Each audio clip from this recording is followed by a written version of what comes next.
प्रभु यीशु मसीह के सामर्थ्य नाम में मांगते हैं। आज की मीटिंग के लिए तारीफ करो परमेश्वर की सब जगह। आमीन। कितने जन समझ रहे हैं परमेश्वर का आत्मा हमारे बीच में काम कर रहे हैं? कौन काम कर रहे हैं, मैं या उसका आत्मा? उसका आत्मा। तारीफ करो परमेश्वर के लिए सब जन। सब जन बाइबल खोलेंगे, पुराना नियम निर्गमन 16 उसकी 4 आयत में। निर्गमन 16 उसके 4 आयत में लिखा, तब यहोवा ने मूसा से कहा, देखो मैं तुम लोगों के लिए आकाश से भोजन वस्तु बरसाऊंगा और ये लोग प्रतिदिन बाहर जाकर प्रतिदिन का भोजन इकट्ठा करेंगे, इससे कि मैं उनकी परीक्षा करूंगा कि ये मेरी व्यवस्था पे चलेंगे कि नहीं। और ऐसा होगा कि छठवें दिन ये भोजन अन्य दिनों से दुगना होगा, इसलिए जो कुछ वे उस दिन बटोरें उसे तैयार कर रखें। 16 आयत में लिखा, जो आज्ञा यहोवा ने दी है वह ये है कि तुम उसमें से अपनी आवश्यकता के अनुसार खाने के लिए बटोरा करना, अर्थात अपने अपने प्राणियों की गिनती के अनुसार प्रति मनुष्य के पीछे 1 ओमेर बटोरना। जिसके डेरे में जितने हो वह उन्हीं के लिए बटोरा करें। और जब इस्राएलियों ने वैसा ही किया तो किसी ने अधिक और किसी ने थोड़ा बटोरा। और जब उन्होंने उसको ओमेर से नापा तो किसी के पास, जिसके पास अधिक था उसका अधिक ना रहा, कुछ अधिक ना रहा, जिसके पास थोड़ा था उसको कुछ घटी ना हुई, क्योंकि हर एक मनुष्य ने अपने खाने के योग्य बटोर लिया था। मूसा ने उनसे कहा, इसमें से कुछ भी सवेर तक ना रख छोड़ना। उन्होंने मूसा की बात ना मानी, इसलिए उन्होंने सवेर तक जब उसको छोड़ा तो उसमें कीड़े पड़ गए। वो चीज क्या थी? अगर आप उसको पढ़ना चाहते हैं तो 13 आयत में लिखा है, तब ऐसा हुआ कि सांझ को बटेरे छावनी में बैठी और भोर को छावनी के चारों ओर ओस पड़ी। और जब ओस सूख गई तो क्या देखते हैं कि जंगल की भूमि पर छोटे छोटे छिलके पाले के किनकों के समान पड़े। और ये इजरायली जो ना जानते थे ये क्या वस्तु, और आपस में ये कहने लगे, ये तो मन्ना है। सब परमेश्वर की तारीफ करो। अपने पड़ोसी को बोलो, बोलो तेरा प्लान नहीं, परमेश्वर का प्लान। आमीन। बाइबल में लिखा, जब परमेश्वर इजरायलियों को लेके जा रहे थे तो अब जंगल में खाने की कोई चीज नहीं थी, तो परमेश्वर ने कहा था कि मैं आसमान से खाने की वस्तु दूंगा। और लिखा, एक दिन जब परमेश्वर ने कहा कि तुम जंगल में आसमान से मैं ओस बरसाऊंगा और तुम मन्ना उठाओगे जमीन पर से, हां या ना? और बाइबल कहती जब वो मन्ना उन्होंने देखा सुबह, और परमेश्वर ने कहा था कि 1 ओमेर हर मनुष्य के लिए बटोरना। 1 ओमेर यानी अप्रोक्सीमेट 1 किलो एक दिन का। कितने को समझ आ रही है? वो कहां से उतरता था? बोलो आसमान से। परमेश्वर ने कहा था कि हर एक मनुष्य अपने घराने के अनुसार एक व्यक्ति के हिसाब से कितना बटोरना? 1 किलो। और बाइबल में लिखा, उन्होंने कहा कि तुम 6 दिन बटोरना, 7वें दिन नहीं। 7वां दिन कौन सा है? शनिवार। 7वां दिन कौन सा है? संडे पहला दिन है। हम अब पहला प्रभु को देते हैं। आमीन।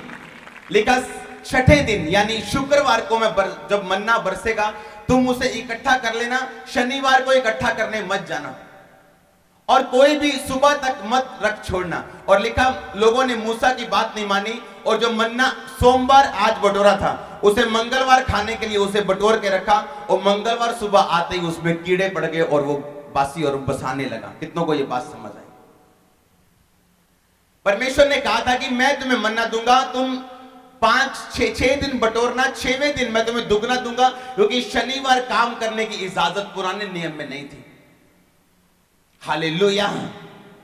और इसीलिए परमेश्वर ने कहा था विश्राम के दिन विश्राम मानना, लेकिन मैं शुक्रवार को तुम्हें दुगना दूंगा। आप इमेजिन कर सकते हैं, एक चीज जो रात को पड़ी और सुबह खराब हो रही है, और वही चीज शुक्रवार को जब वो इकट्ठा करते हैं, शनिवार पूरा दिन खराब नहीं होती। फिर वही चीज अगर सोमवार की मंगलवार हो जाए खराब होती है, लेकिन अगर शुक्रवार वो बटोरते थे वो खराब नहीं होती थी। इसका मतलब क्या है? हर एक जिंदगी के पीछे जो जीवन है वो परमेश्वर के वचन के पीछे है, उसके वचन के कारण। आमीन। परमेश्वर बता रहे हैं तुम्हारा प्लान नहीं। किसका प्लान? मेरा प्लान, परमेश्वर का प्लान। तुम्हारी योजना नहीं। किसकी योजना? परमेश्वर की योजना। आज जब मैं एक गवाहियों को सुन रहा था, अंदर पवित्र आत्मा से मैं भर रहा था अंदर। कितनों ने गवाहियां सुनी आज की? डॉक्टर्स हैरान, लोग हैरान। और मुझको याद आ रहा था कि एक दिन जब मैं मसीह में आए, मुझे 2 साल हो चुके थे, बार बार डॉक्टर के पास जाने पर भी मेरी जो रिपोर्ट्स होती थी वो नॉर्मल नहीं होती थी। डॉक्टर बोलते थे नहीं अभी प्रॉब्लम है आपके, ये प्रॉब्लम जाएगी नहीं, मुश्किल है। और मुझे याद है कि बाइक पे जाता जाता मैं रोता था, बाइक पे जाता, और परमेश्वर को पूछता था परमेश्वर मैं ही क्यों? मैं बाकियों को चंगा होते देखता हूं, लोगों को चंगा होता देखता हूं, लेकिन मुझे क्यों आपने ऐसा किया कि मैं प्रार्थना करवाने के बावजूद, करने के बावजूद, रोजे रखने के बावजूद अभी भी बीमार हूं? परमेश्वर आज मुझे बता रहे थे कि वो मेरी योजना थी। आज देख चर्च में क्या हो रहे हैं। कितने मेरी बात को समझ रहे हैं? आप जानते हैं जब परमेश्वर ने मूसा को लाल समुद्र के रास्ते से निकाला, परमेश्वर के पास और भी रास्ता था निकालने के लिए, लेकिन बाइबल बताती है जानबूझ के परमेश्वर ने रास्ते में से निकाला। और आप जानते हैं क्यों उस फिरौन के दिल में परमेश्वर ने डाला? फिरौन के दिल में डाला, ओए फिरौन, वो तू एवं ही छाड़ता इजराइलिया नु, जा पीछा कर तू, फिर तो फड़ ला उन्होंने, हाँ या ना? आप जानते हैं क्यों ऐसा हुआ?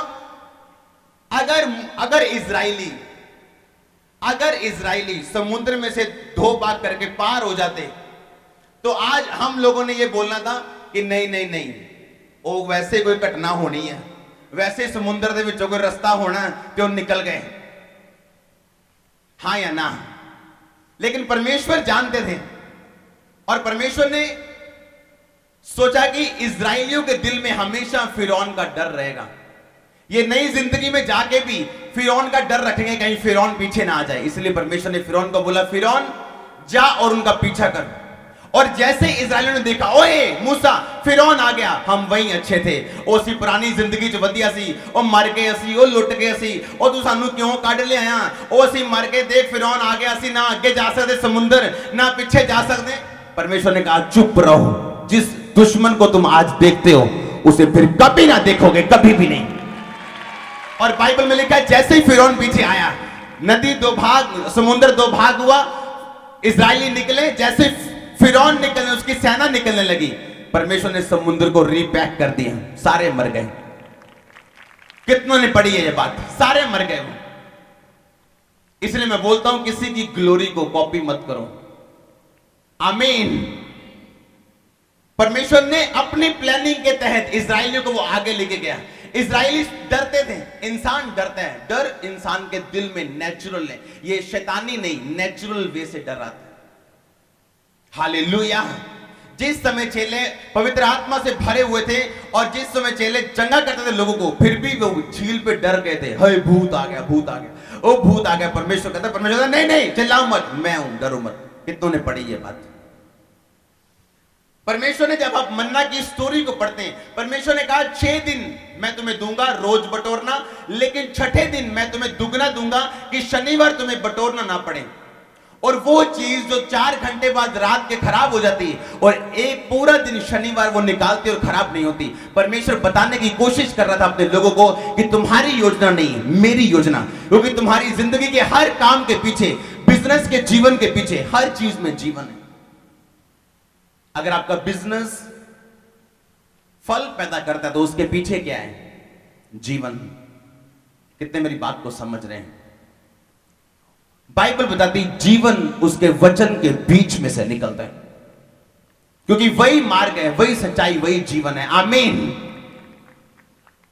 परमेश्वर ने बताया, जब मैं अंदर था, मैं सोच रहा था कि एक वो भी दिन था जब मैं बोलता था परमेश्वर डॉक्टर भी कुछ नहीं साथ देते हैं, और आज वो भी दिन है जब वही डॉक्टर बोलते थे तू नॉर्मल है। आज मैं मोर देन नॉर्मल हूं, नॉर्मल से ज्यादा हूं। आमीन। मैं जानता हूं। कितने मेरी बात को समझ रहे हैं? हर एक चीज जो जिससे आप निकलते हैं वो आपको दर्द देने के लिए नहीं, एक प्लानिंग के तहत है। आमीन। आप जानते हैं थोड़े हफ्ते पहले मैंने एक मीटिंग रखी थी। उस मीटिंग में मैंने बोला था कि जितने बच्चे 5 साल से नीचे हैं उन सबको लेके आना। कितनों को याद है वो मीटिंग? और वीरवार को मीटिंग हुई थी। आप जानते जब मेरी बेटी हुई तो उसके यहां माथे में एक पिंपल था। देखा सबने? हमने जब वो पैदा हुई हमने सोचा शायद ये पिंपल है और ये हट जाएगा, लेकिन जब वो उसे हाथ लगाने से भी छोटा बच्चा डर लगता था तो उसे हमने हाथ लगा के देखा ही नहीं। और जब महीना 2 महीने हो गए, हम जब हाथ लगाया वो पिंपल नहीं था, एक्चुअली वो एक अजीब सी चीज थी, हार्ड, बहुत सख्त। और हमने डॉक्टर से पूछा कि ये क्या है, उसने कहा ये ऐसे नहीं हटेगा, इसको हट गया तो देख लो 1 महीने में। उसको बोला कि नहीं 2-3 महीने हो चुके हैं। उसने कहा कि जब ये 1 साल या 1.5 साल की होगी इसकी सर्जरी होगी, और सर्जरी से, छोटे सी सर्जरी से उसको रिमूव किया जाएगा, वो अपने आप रिमूव नहीं हो सकता। और एक दिन जब मैं प्रार्थना कर रहा था, परमेश्वर ने कहा कि अगले हफ्ते एक प्रेयर मीटिंग रखनी जिसमें बच्चों के लिए प्रेयर करनी, और उसमें सब बच्चों के लिए हम प्रेयर कर रहे थे। और उसमें मैंने तो की नहीं, उसने, मेरी पसली ने प्रेयर की है उसके लिए और ऑयल लगाया। थोड़े मिनट्स, घंटों के बाद नहीं, मिनट्स के बाद हम क्या देखते हैं, उसकी वो सारी चीज गायब हो चुकी। और वो बिल्कुल आज जब मैं आ रहा था, मैंने उसके बिल्कुल अपने मोबाइल की टॉर्च जगा के उसके चेक किया, उसके निशान भी नहीं है। हालेलुया! मैं वो क्या बता रहा हूं, जब किसी मसीही के साथ कुछ होता है तो वो एक प्लानिंग के लिए, परमेश्वर उनको बताने की कोशिश कर रहा था। देखो मैं आपको बताता हूं, ये बोतल दो। परमेश्वर ने कहा मैं रोज ये किले की बोतल आसमान से एक बरसाऊंगा, हाँ या ना? अगर ये पानी तुमने आज संडे, इसे रात तक पी लेना, अगर सोमवार सुबह हो गई तो पानी बदबू मारेगा, कीड़े पड़ जाएंगे और खराब हो जाएगा, हाँ या ना? अब रोज आसमान से ये बोतल बरसती, मैं इसे पकड़ता हूं, पीता हूं, अगर सुबह तक रह जाए तो ये खराब हो जाती। लेकिन आज शुक्रवार है, आज आसमान से 1 नहीं 2 बोतलें बरस रही हैं। रुको, दूसरी बोतल दे दो, कोई बात नहीं, यही दे दो। आज कितनी बरस रही? 2 बरस रही आज। और यही बोतल जो 4 घंटे ने निकालती थी, पूरा शुक्रवार निकालती, पूरा शनिवार निकलता और खराब नहीं होती। कितने मेरी बात को समझ रहे हैं? परमेश्वर ये बताने की कोशिश कर रहे थे अपने लोगों को कि तुम अपनी योजना मत बनाओ। परमेश्वर ने कहा मैं तुम्हें रोज दूंगा। कब दूंगा? परमेश्वर जो 2 दिन संभालने की ताकत रखता था, वो ये भी कह सकता था कि मैं तुम्हें 1 हफ्ते का भोजन इकट्ठा दूंगा, जाओ शनिवार जाओ या एतवार जाओ, बटोरो, 1 हफ्ता खाओ, फिर मैं तुम्हें दूंगा। वो परमेश्वर रोज इसलिए आपको बोल रहे हैं कि परमेश्वर बता रहे कि मैं तेरी जिंदगी को रोज रोज सप्लाई दूंगा और तुझे रोज मेरे ऊपर भरोसा रखना है, रोज उठ के मेरी योजना पे भरोसा रखना है, रोज उठ के सिर्फ मेरी ओर ताकना है। आमीन। परमेश्वर नहीं चाहते थे कि 7 दिन का देके आप ये बोलें कि चलो अब 7 दिन परमेश्वर की जरूरत नहीं है, अब दूसरे दिन हमारे पास सप्लाई है, तीसरे दिन हमारे पास सप्लाई है। इसलिए यीशु मसीह ने कहा था अगर तू मसीही है तो प्रभु को बोलना मेरी रोज की रोटी रोज मुझे दे, आज मुझे दे, अब मुझे दे। आमीन। एक मसीही जिंदगी में जो भी होता है वो प्लानिंग के नीचे।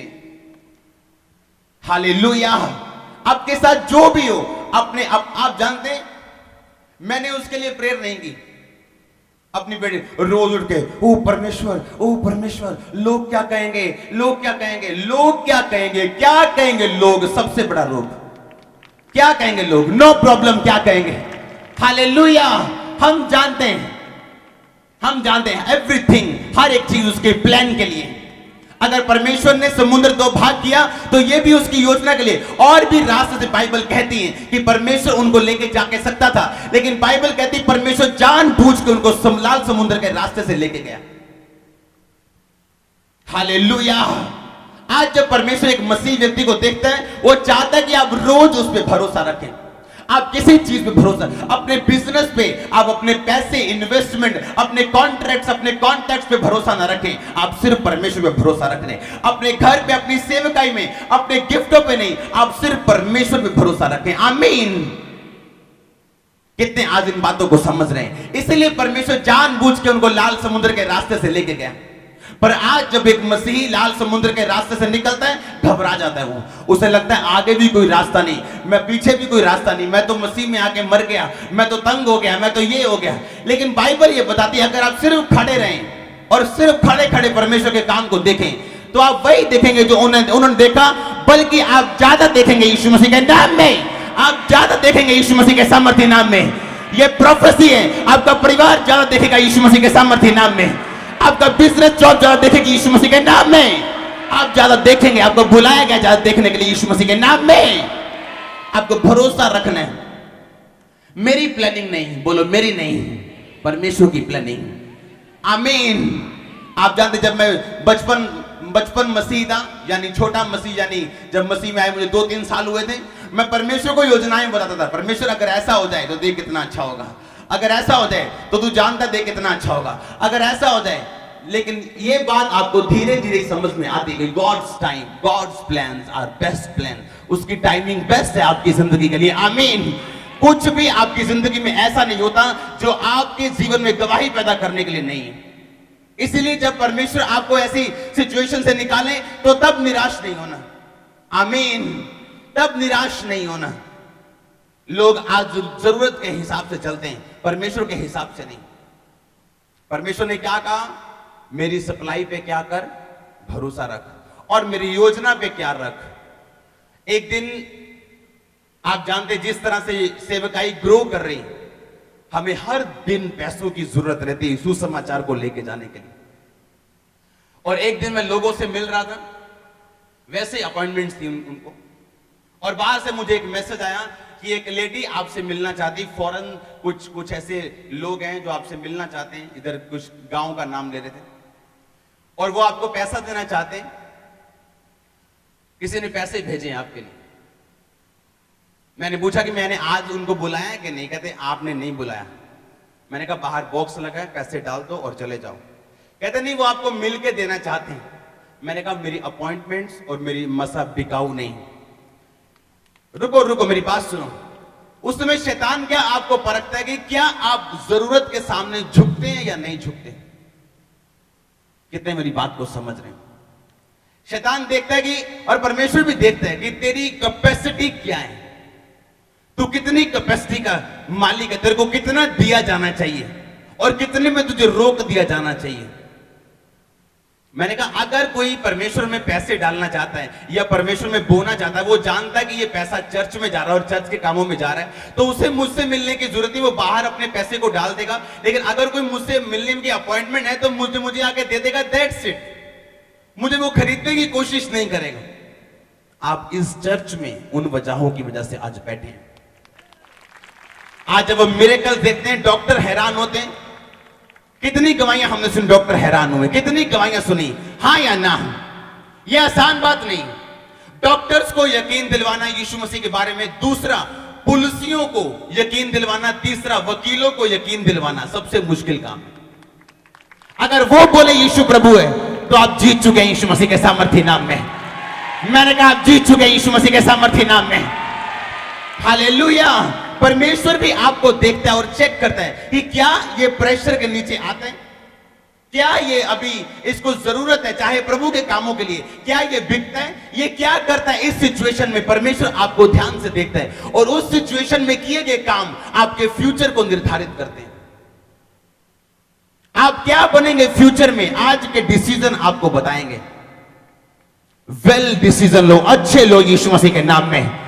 कल आपको पछताना ना पड़े, कल आपको सोचना ना पड़े कि मैं वहां क्यों नहीं हूं जहां दूसरे लोग हैं, जहां दूसरी सेवकाई हैं। फिर आपको यह नहीं कहना पड़ेगा। फिर आप जानते हो कि परमेश्वर ने आपको बुलाया है, आपको सामर्थ्य दिया, आपको ताकत दिया, आपको ऊंचा किया है, आपको ब्लेस किया है, और आपकी अनॉइंटिंग फेक नहीं है, झूठी नहीं है, ये सच्ची और काम करती है यीशु मसीह के नाम में। तारीफ करो फिर से परमेश्वर की। आमीन। परमेश्वर बता रहे थे कि मैं बड़े ध्यान से इस वचन को पढ़ता हूं। मैंने कहा कमाल की बात है, जो मन्ना सोमवार रात को खराब होता है वो मन्ना शुक्रवार रात खराब नहीं होता, शनिवार सुबह, शनिवार दोपहर, शनिवार रात खराब नहीं होता। परमेश्वर बताने की कोशिश कर रहे हैं, रोज रोज मुझ पे भरोसा रख। हालेलुया। आज लोग चोरी कर सकते हैं, लेकिन 3 टाइम का खाना 2 टाइम का नहीं करेंगे। ऊपर से कमाई कर सकते हैं लेकिन छोड़ेंगे नहीं, क्योंकि अपने प्लान पे भरोसा है, परमेश्वर के प्लान पे भरोसा नहीं। हर वो चीज जो परमेश्वर के प्लान से बाहर से आती है उसमें कीड़े पड़ते हैं, आज या कल या 10 साल बाद। हालेलुया। आज जो लोग निराश हैं, हमारा बच्चा नशे करता है जी, उसको इधर भी दिखाया, उसको सेंटर भी भेजा, उसको चर्च भी भेजा। जो चीज आपकी चोरी की वजह से आई वो कैसे प्रेयर खत्म कर देगी जब तक आप तौबा नहीं करेंगे। जो चीज आपके ना बोने की वजह से, कि आप परमेश्वर में आपने दशवंध बोया नहीं, जो गरीबी उस वजह से है, कैसे उसे प्रेयर खत्म कर देगी ये बताओ। परमेश्वर कहने की आपको कोशिश कर रहा था उस वचन में कि मेरे वचन पे भरोसा रखो, मेरे वचन को मानो, तो मैं तुम्हें वो दूंगा जो तुम सोच नहीं सकते। आप परमेश्वर के मिरेकल्स को आप बता नहीं सकते कैसे हुआ। पानी है या नहीं है?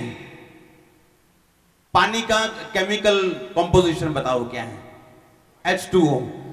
अब बताओ H कहां से आया, O2 कहां से आया? आप नहीं बता पाएंगे कैसे पैदा हुए, कहां से, किधर से आए।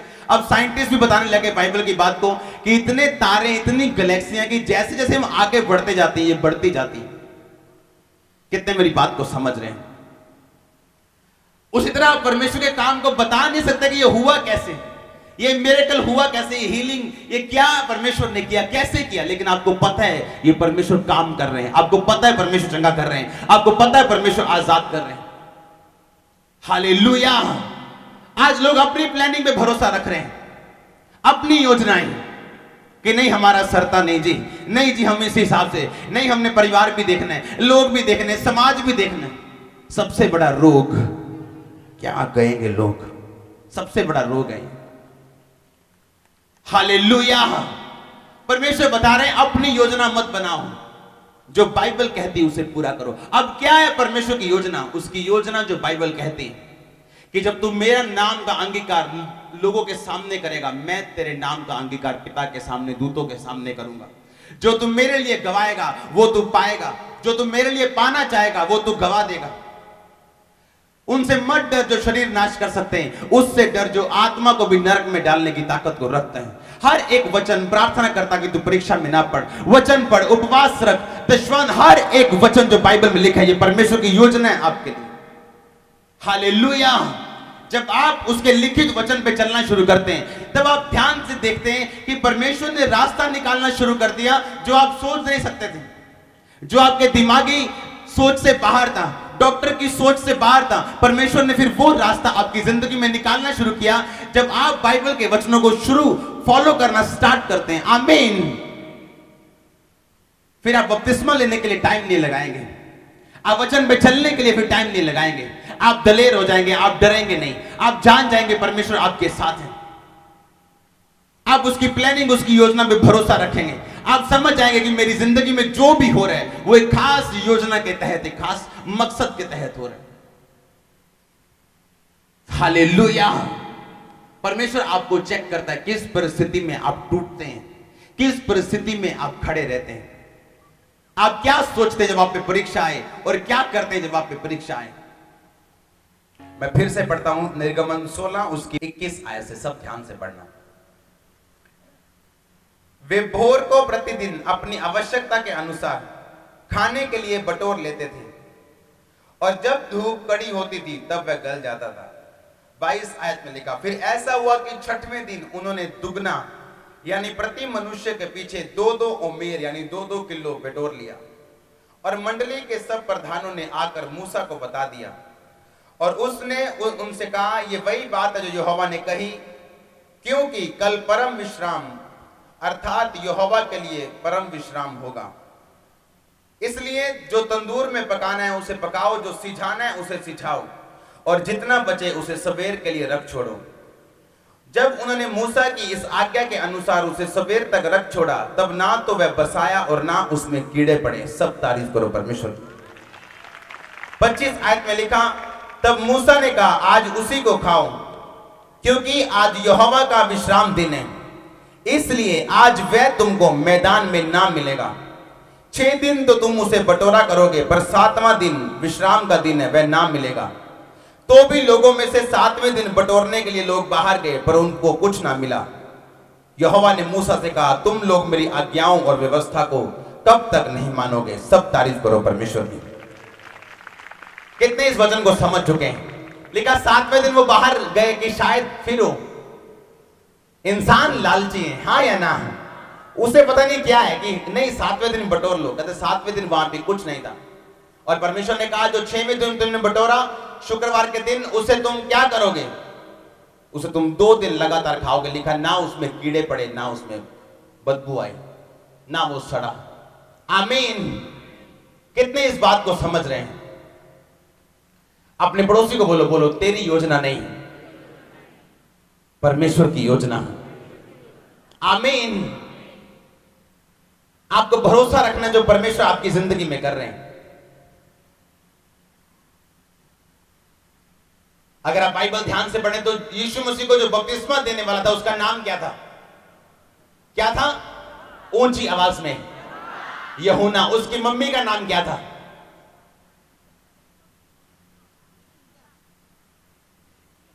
एलीशिबा। उसके फादर का नाम क्या था? जकरिया। और अगर आप बाइबल ध्यान से पढ़े तो लिखा यूहन्ना का जो फादर था जकरिया और उसकी पत्नी एलीशिबा, लिखा प्रभु के सामने वो निर्दोष थे और उसकी विधियों पे चलने वाले लोग थे। क्या थे प्रभु के सामने वो? लिखा उसकी विधियों पे निर्दोष चलने वाले थे दोनों, एलीशिबा भी और जकरिया भी। पर लिखा फिर भी उसकी पत्नी बांझ थी और बुढ़ापे में भी उनके कोई भी संतान नहीं थी। पर बाइबल कहती है उसकी विधियों पे वो क्या थे? निर्दोष थे। हाँ या ना? उसकी विधियों में क्या थे वो? बल्कि परमेश्वर की विधियों पे निर्दोष चलने वाले लोग। आप जानते पुराना नियम कितना खतरनाक था, उसको मानना कितना मुश्किल था।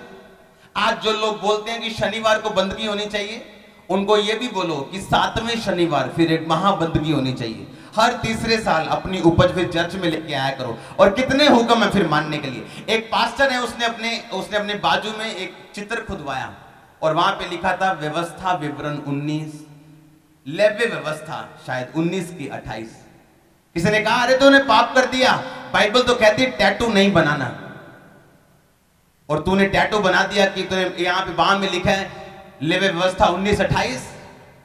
जब उन्होंने पढ़ा लेवे व्यवस्था 19:28 में लिखा था टैटू मत बनाओ, कहता तूने बना के लिखा टैटू मत बनाओ और तूने यहां खोद लिया। कहता उसके ऊपर वाला वचन पढ़ो, उसमें तो ये भी लिखा है अपने बाल मत कटाओ, अपने गाल के बाल मत मुंडाओ, फिर वो भी किया करो। उसमें तो ये भी लिखा है हर 7वें शनिवार फिर एक बड़ी बंदगी किया करो। उसमें तो ये भी लिखा है बकरे लेके आया करो, बैल लेके आया करो। उसमें तो ये भी लिखा है फिर मैदा लेके आया करो। एक मानते हो एक नहीं मानते। कहता अब धर्मी बनना छोड़ दो, यीशु मसीह में विश्वास करो, वो असली धर्मी है। आमीन। कितने इस बात को समझ रहे हैं? लोग आपको फंसाने की कोशिश करते हैं। और आज तो शनिवार सबत का दिन है, शनिवार बंदगी क्यों नहीं? फिर बोलो 7वें शनिवार महाबंदगी क्यों नहीं करते? फिर ये बोलो हर तीसरे वर्ष अपनी सारी प्रॉपर्टी को चर्च में क्यों नहीं लेके आते? फिर ये बोलो हर साल बैल बकरे क्यों नहीं लेके आते? बाइबल में लिखा वो सिर्फ एक निशानी थी। यीशु मसीह जब मर गए, हम नए नियम में आज यीशु मसीह के नाम में। हालेलुया। ये अलग इशू है, ये रिलीजियस आत्माओं को खत्म करने वाला इशू है। जानते रिलीजियस स्पिरिट्स कौन पिछले हफ्ते आया था? रिलीजियस आत्माएं कौन है? रिलीजियस आत्माएं धार्मिक जो लगती धर्मी है नहीं। रिलीजियस आत्माएं दुष्ट आत्माओं से ज्यादा खतरनाक आत्माएं हैं, जो आपको बोलेंगे किस नाम से बपतिस्मा लिया? बाप बेटा पवित्र आत्मा के नाम से, यीशु नाम से क्यों नहीं लिया? कितने लोगों को यह सवाल पूछा? लोगों ने हाथ खड़ा करो। नाम का मतलब क्या है बाइबल में? अनोमा। अनोमा का मतलब क्या है? जब बाइबल कहती है बाप बेटा पवित्र आत्मा के नाम से बपतिस्मा लो, जो यीशु मसीह ने कहा, और बाइबल कहती है पौलुस ने यीशु मसीह के नाम में बपतिस्मा दिया। अब लोग बोलते हैं उसने फिर यीशु नाम में क्यों दिया? बाप बेटा पवित्र आत्मा ने नहीं लेना चाहिए। अब ये बताओ, यीशु मसीह ने कहा बाप बेटा और पवित्र आत्मा के नाम में क्या लो? नाम का मतलब क्या? असली भाषा में नाम का मतलब क्या है? अनोमा। अनोमा का मतलब क्या है? चरित्र। यानी बाप बेटा और पवित्र आत्मा के चरित्र में, यीशु मसीह के चरित्र में क्या लो? लेकिन धर्मी लोग इसे और ही तरह से बता के आपको कंफ्यूज करेंगे। लोग बोलेंगे बंदगी कब करनी चाहिए? शनिवार को। कब करनी चाहिए? सबत के दिन। फिर ये बोलो कि 7वें सबत के दिन बड़ी बंदगी क्यों नहीं करते? हर तीसरे वर्ष उपज क्यों नहीं लेके आते? अपनी पहली उपज भी लेके आओ, फिर दशवान भी लेके आओ, फिर अब बैल बकरे भी लेके आओ। एक मानते हो, एक नहीं मानते। ये कौन सा आपका वचन है? आप अपने हिसाब से मानते हो ये आसान है, ये मुश्किल है। अब यीशु मसीह पे विश्वास करने का टाइम है। जो संडे जी उठा, इसलिए संडे बंदगी करते हैं। अब हम अनुग्रह के नीचे हैं यीशु मसीह के सामर्थ्य नाम में। ये अलग इशू है। ये रिलीजियस आत्माओं को खत्म करने का इशू है। आप जानते हैं धार्मिक रिलीजियस स्पिरिट्स खतरनाक है दुष्ट आत्माओं से। आप दुष्ट आत्मा को निकाल सकते हैं, लेकिन धर्मी आत्मा को आप नहीं निकाल सकते। जो लगती धर्मी है लेकिन है नहीं, जो बांध के रखती है लेकिन है नहीं। हालेलुया। कितनों को आज का वचन समझ आया है कि मेरी योजना नहीं, किसकी योजना? परमेश्वर की योजना। मेरी प्लानिंग नहीं, किसकी प्लानिंग?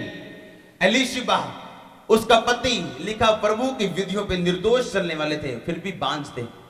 क्या है ऐसा व्यक्ति आज जो सारी उम्र प्रभु को माने और बांझ रहे, और चर्च आना बंद ना करे, बाइबल पढ़नी बंद ना करे, वचन पढ़ना बंद ना करे, रोजे रखना बंद ना करे, और फिर भी परमेश्वर के भवन में जाके जो काम उसने करने थे पुराने नियम के मुताबिक वो करता जाए, क्योंकि वो जानता था क्रिश्चियन के साथ जो होता है एक लंबी प्लानिंग, एक बड़ी योजना के तहत होता है। और जब परमेश्वर ने उसे याद किया तो आम बच्चा नहीं दिया।